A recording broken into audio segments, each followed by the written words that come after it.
Welcome to Radio for Life with Olga Ivanidi. Are you like me? Do you have unlimited travel ambitions but a very limited budget?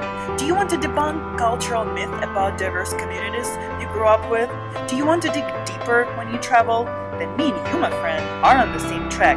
Get ready for life with me.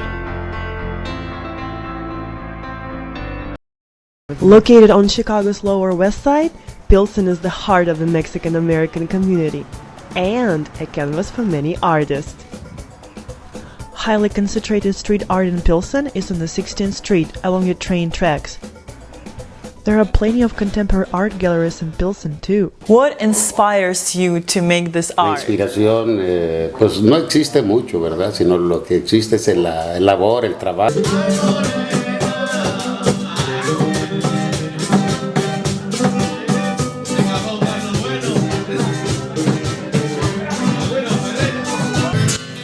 Besides being an artist with more than 40 years of experience, Master Pina frequently organizes kids' art classes and get-together for the community.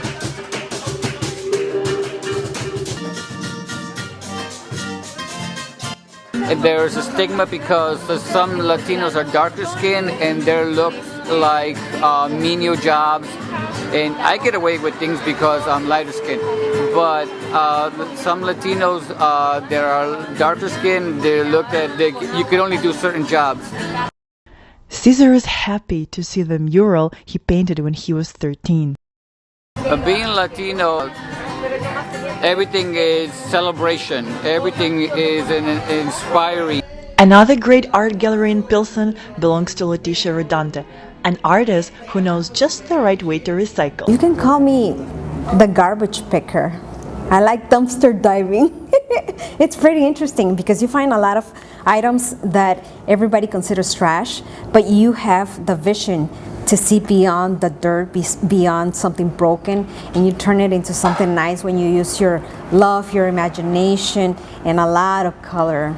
You should go to Mexico and see what they do with all the waste. They're very resourceful because they don't have the money, so they're forced to create or do something with whatever they have.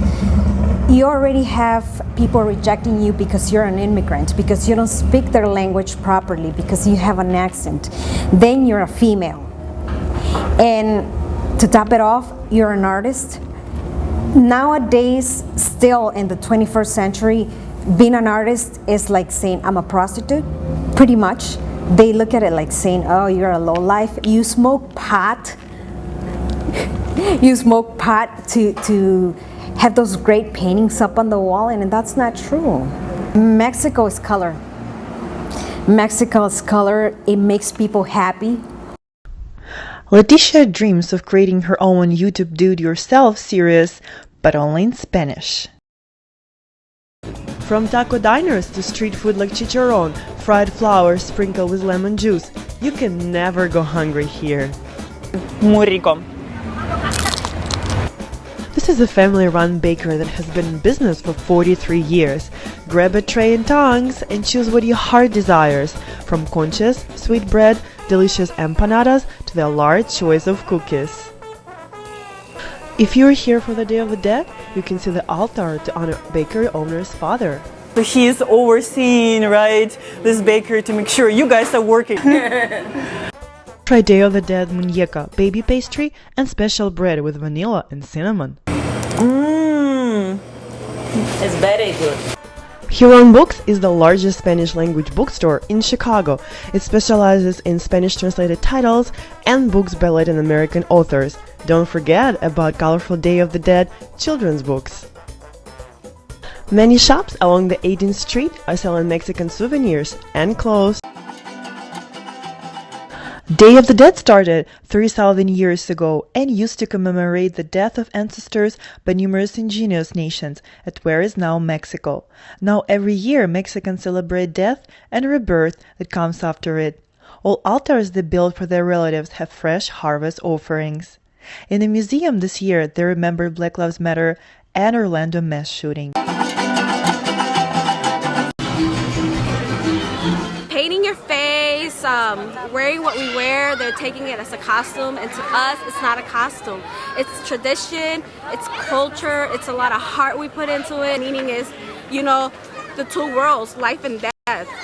We have a meaning behind it. And behind me are dozens of the altars for the Day of the Dead, where you can talk to the creators and learn more about their deceased relatives. Families build altars as a way to celebrate and remember loved ones who have passed to the other side. Each altar has 3 tiers. The bottom tier represents the afterlife, the middle layer, earth, water, wind, and fire incorporated in everything, and the top layer, heaven. Everything has a purpose and a meaning, as opposed to kind of a Halloween-y dress up and say trick or treat. Mujeres Latinas, a non-profit organization in Pilsen that empowers women and kids, had their own altar at the event. We're just dedicating this one to create consciousness and awareness on bullying. We have a meaning behind what we wear, from our colorful dresses to our ayoyotes, which is traditional dancing. I use these to dance.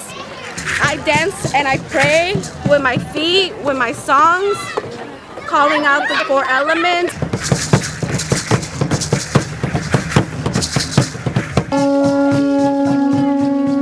That's what we do here in Pilsen. Yay! A traditional donkey scallop music, perfect ending to the previous video. So when people want to build a wall to keep Mexicans out, Mexico is all over the world. A wall cannot keep us out. They can't keep us out from music. It can't keep us out from the food you're eating. Pilsen is an immigrant community where everyone is happy to see you and want to dance in the streets.